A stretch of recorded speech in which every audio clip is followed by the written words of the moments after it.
Good morning বন্ধুরা, কেমন আছেন সবাই? আশা করি সবাই ভালো আছেন। আমিও খুব ভালো আছি। আজকের হচ্ছে দার্জিলিংয়ের দ্বিতীয় দিন। তো দ্বিতীয় দিনে আমরা সকালবেলা ঘুম থেকে উঠে ব্যালকনিটা এসে দেখছি যে এই রকম একটা ওয়েদার, এত সুন্দর লাগছে দৃশ্যটা। পুরো পাহাড়কে ঢেকে আছে মেঘ, মেঘের ওপার থেকে মনে হচ্ছে যেন পাহাড় উঁকি মারছে। এত সুন্দর, মানে খালি চোখে দেখতে তো অপূর্ব লাগছে, ক্যামেরায় কতটুকু লাগছে আমি বলতে পারছি না, কিন্তু অপূর্ব দৃশ্য। মানে এই দৃশ্য দেখে সকালবেলা মনটা একদম ভালো হয়ে গেল। কিন্তু বৃষ্টি পড়ছিল বাইরেটা আস্তে আস্তে। তো ভাবছিলাম যে আজকেরই পুরো দার্জিলিংয়ের আউটসাইডটা ঘুরে দেখার কথা, তাহলে কি করে বেরোবো। বৃষ্টি পড়ছে আর এদিকে আকাশের দিকে তো চোখ আমি সরাতেই পাচ্ছি না। এত সুন্দর লাগছে দৃশ্যটা দেখতে, দাঁড়িয়ে দাঁড়িয়ে এখানে আমি দেখেই যাচ্ছি। এরপর আকাশ পুরো মেঘে যেন ছেয়ে গেল, একদম কালো মেঘে, আর অন্ধকার ঘনিয়ে এসছে পুরো একেবারে। কি করে যে সবাই মিলে বেরোবো আর কি করে যে আউট সাইডগুলো ঘুরবো সেটাই চিন্তা করছি। আর এই যে বৃষ্টিতে পুরো রাস্তা ভিজে গেছে, আমি এই যে ব্যালকনিতে দাঁড়িয়ে আছি, ওই দিক দিয়ে সিঁড়ি দিয়ে এদিক দিয়ে এসে এই ব্যালকনি এটা, আর এইটা হচ্ছে রুমের দরজা। এইখানটা ঢুকলে 3খানা রুম আছে। তো এরপরে আরও দৃশ্যটা যেন সুন্দর লাগছে। আর আমার ছেলে আর হাজব্যান্ড ব্রাশ করছিল, তখন আবার আমার ছেলেকে দেখাতে নিয়ে এলাম যে দেখবি আর কত সুন্দর লাগছে জায়গাটা। অপূর্ব অপূর্ব, একদম মনে হচ্ছে যেন কোনো ছবি আঁকা জিনিস, একটা আঁকা কিছু দেখছি চোখের সামনে, যে এত সুন্দর দৃশ্য, মানে অবাক কাণ্ড, অবাক কাণ্ড যাকে বলে। এখান থেকেই সরতে ইচ্ছা করছে না, তো যাব কোথায়। তো সবাই মিলে তাড়াতাড়ি করে ব্রেকফাস্টটা সেরে বেরিয়ে পড়েছি। ম্যালের ওপর দিয়ে হেঁটেই, ভানুভবনের সামনেই আমাদের গাড়ি আসার কথা, তো আমরা ম্যালের ওপর দিয়েই হেঁটে যাচ্ছি। আর এখানে ঘোড়ায় করে সবাই মিলে ঘুরছে, একটা বাচ্চা ঘুরছে, আর ম্যালের চারিদিকেই লোকজন আছে, আর আমরা সবাই দাঁড়িয়ে আছি এখানটায় একটা সবাই মিলে গ্রুপ ছবি তুলবো বলে। তো সবাই মিলে একটা গ্রুপ ছবি তুলে নিয়ে এরপর আমরা যাচ্ছি ভানুভবনের দিকটা হেঁটে হেঁটে, কারণ ওখানেই আমাদের গাড়ি আসার কথা আছে 9:30টার সময়। তখন প্রায় বেজে গেছে 9:15-20, তাই আমরা একটু আগে থেকেই যাচ্ছি, কারণ ড্রাইভার দাদা বলেছিল যে ওইখানে গাড়ি কিন্তু দাঁড়ানো যাবে না, তাই জন্য একটু টাইমের আগে আপনারা এসে দাঁড়িয়ে থাকবেন, কারণ গাড়ি নিয়ে বেশিক্ষণ দাঁড়ানো যাবে না। তো প্রথম আমাদের ট্যুরিস্ট যে সাইট সিন ঘোরানোর ছিল, সেইখানে ছিল চিড়িয়াখানা। তো চিড়িয়াখানা বৃহস্পতিবার বন্ধ থাকে, আমরা কেউই জানতাম না। তো তাই জন্য তারপরে যে দেখার জায়গা হচ্ছে টি গার্ডেন, তো সেখানেই আমাদের নিয়ে গেছিলো ড্রাইভার দাদা। টি গার্ডেনের মধ্যে গিয়ে, আর টি গার্ডেনের ওপর থেকেও এরকম দৃশ্যটা এত সুন্দর। আর সেই দিন সব সময় মেঘলাই ছিল, সারাক্ষণ মেঘ যেন আমাদের চারপাশে ঘুরে বেড়াচ্ছে, মেঘের মাঝে যেন আমরা হাঁটাচলা করছি, এইরকমই একটা ফিলিংস আসছিলো। তো এই যে চা বাগান, চা পাতাগুলো দেখে যেন মন পুরো ভরে যাচ্ছিলো, এত সুন্দর। এরপরে এই যে এখানে ছোট্ট একটা পাহাড়, এখানে নাকি তেনজিং নরগে এই পাহাড়ে তিনি প্র্যাকটিস করতেন, এরকম একটা কিছু। তো এইখানে সব ট্যুরিস্টদেরকে এখানে ওপরে এরকম কোমরে দড়ি বেঁধে বাঁধা, পুরো বেল্ট বাঁধা, একেবারে প্রোটেকশন থাকে। তো ওপরে ওঠার একটা ব্যাপার আছে, এখানে সবাই ওঠে এবং নাবে পাহাড় চড়ার মতন। তো ওরকম যাদের সাহস আছে তারাই যাচ্ছে, আমাদের মধ্যে তো কারোর অত সাহস কুলোয়নি যে কেউ যাবে। তারপর অনেক বলাতে আমরা যতজন ঘুরতে গিয়েছিলাম তো 2জনই উঠেছিল, বাকি আমরা কেউ আর ওই রিস্ক নিইনি। তো অসম্ভব, আমার দ্বারা তো অসম্ভবই, আমি তো যাইনি। আর তারই পেছন দিকে অনেক মার্কেট ছিল, ওখানে অনেক ধরনের চা বিক্রি হচ্ছিল, অনেক কিছু বিক্রি হচ্ছিল। এরপরেই আমরা চলে এসেছিলাম আর একটা স্পটেতে। এইখানে হচ্ছে প্রচুর গাড়ির লাইন পড়ে গিয়েছিলো, তো অনেকটাই খাড়াই রাস্তা, তাই সেই কারণে আমরা ড্রাইভার দাদা বললেন যে যে কজন পারবেন হেঁটে চলে যান। আর যারা হাঁটতে পারবেন না তারা গাড়িতেই থাকুন, যতক্ষণে আমরা একটা একটা করে জাম্প ক্লিয়ার করে ওপরে উঠবো, তাহলে তখন আপনারা দেখবেন। আর যারা হেঁটে যেতে পারবেন তারা চলে যান।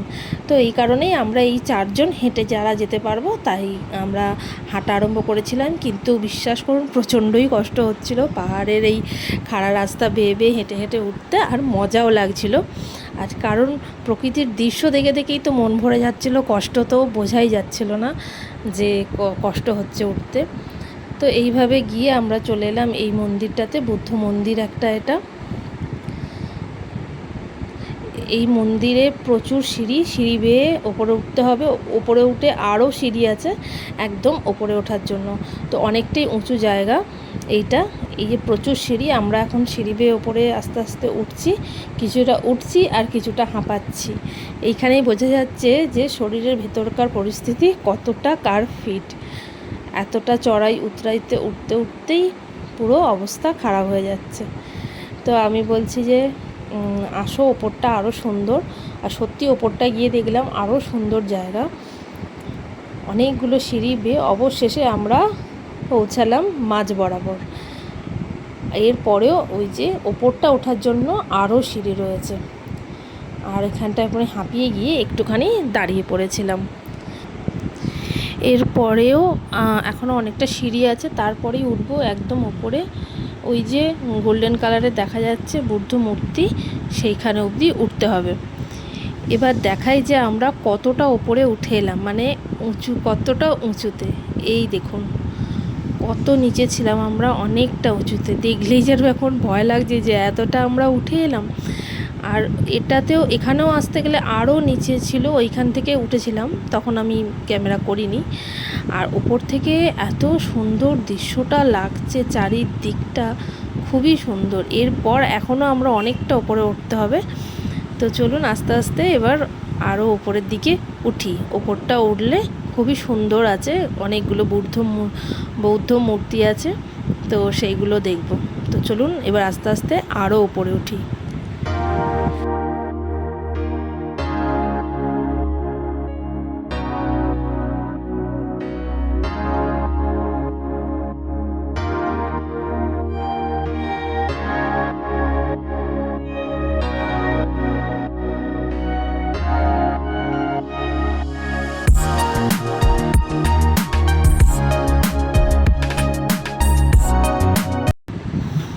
আমরা ওপরে উঠে গেছি, আর ক্যামেরাম্যানকে আমরা ইশারা করছি যে আসো উপরে আসো, এই বলে আমরা একটু ওখানটা হাসছিলাম। তো ওই জায়গাটাতেই জুতোটা খুলতে হবে, খুলে আরও একটু সিঁড়ি আছে, তারপর আমরা একদম ওপরে উঠতে পারবো। এই যেখানে লেখা আছে যে জুতো এইখানেই খুলবেন, তারপরে যে ব্যাসার এই কটা সিঁড়ি উঠলেই আমরা বৌদ্ধ মন্দিরের মূর্তিটার কাছটা চলে যেতে পারবো। তো এইখানে ওই জন্য আমরা সবাই জুতো খুলে নিচ্ছি। এখানে কিন্তু সেই ভয় নেই যে জুতো খুললে চুরি হয়ে যাবে বা কিছু, বা কারোর কাছে জুতো রাখতে হবে, এইরকম কোনো ব্যাপার নেই। জুতো সবাই ওখানটা খুলছে, যে যার জুতো আবার বৌদ্ধ মূর্তি দেখে আবার ফিরে যে যার জুতো পরে নিচ্ছিল। তো এই দেখুন প্রথম মূর্তিটা কি দারুণ দেখতে, তাই না? পুরো গোল করে আছে, টোটাল তিনটে মূর্তি আছে। আর একদম ওপর থেকে নিচটা দেখুন, ওই যে লাল বাড়িগুলো দেখা যাচ্ছে না, তারও নিচ থেকে আমরা কিন্তু আস্তে আস্তে আস্তে আস্তে ওপরে উঠে এসেছি। আর এইখানে এই যে গাছগুলো এত সুন্দর লাগছে, চারিদিক যেন সবুজে সবুজ। আমার মতে দার্জিলিং এমন একটি শহর, মানে পাহাড়ি জায়গা, যেখানে এত সবুজ দেখা যায়, এত সবুজ। আর এইখানে হচ্ছে বৌদ্ধদেবের আর একটা শুয়ে আছেন সেই শয়নের মূর্তি।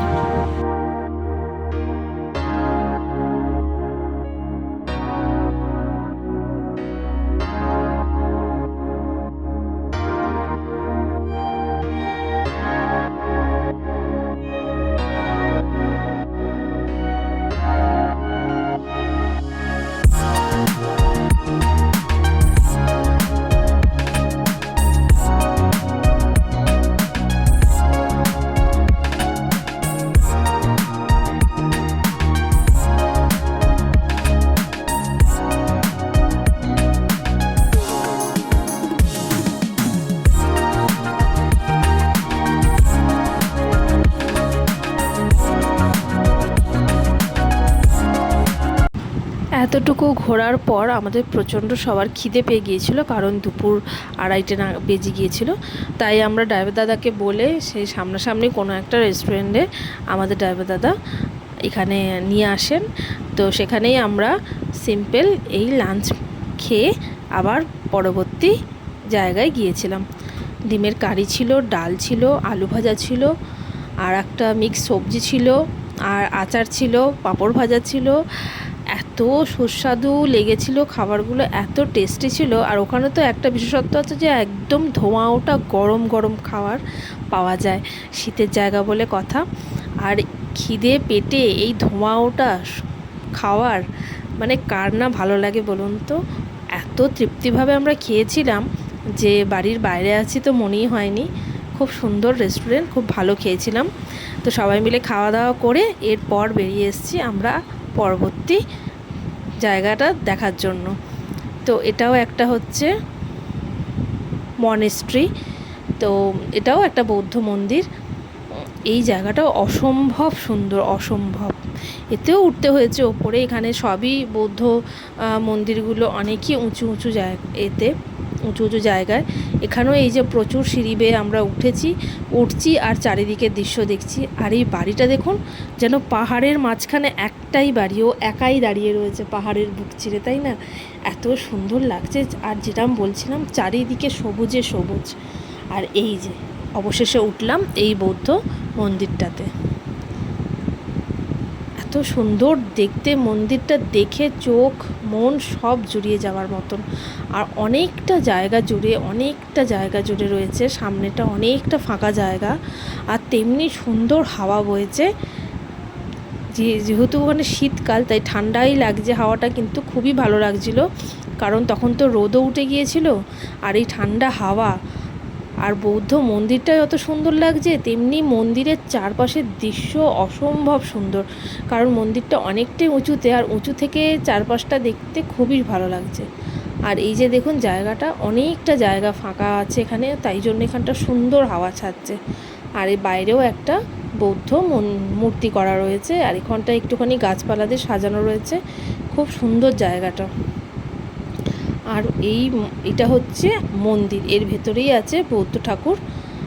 বাইরেটা অসম্ভব সুন্দর, অনেক উঁচু। তো ভেতরটা গিয়ে আমরা দেখে আসি।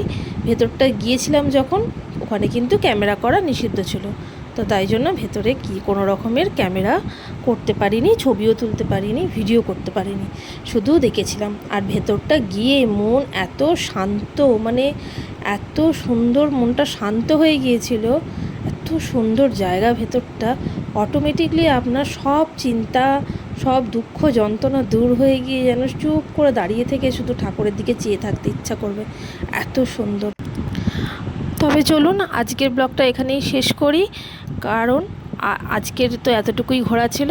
আবার পরবর্তী নেক্সট ডেতে পরবর্তী যা আর কি ঘুরেছি সব আপনাদের সঙ্গে শেয়ার করব। তাহলে আজকের মতন ভিডিওটি এখানেই শেষ করছি। টাটা।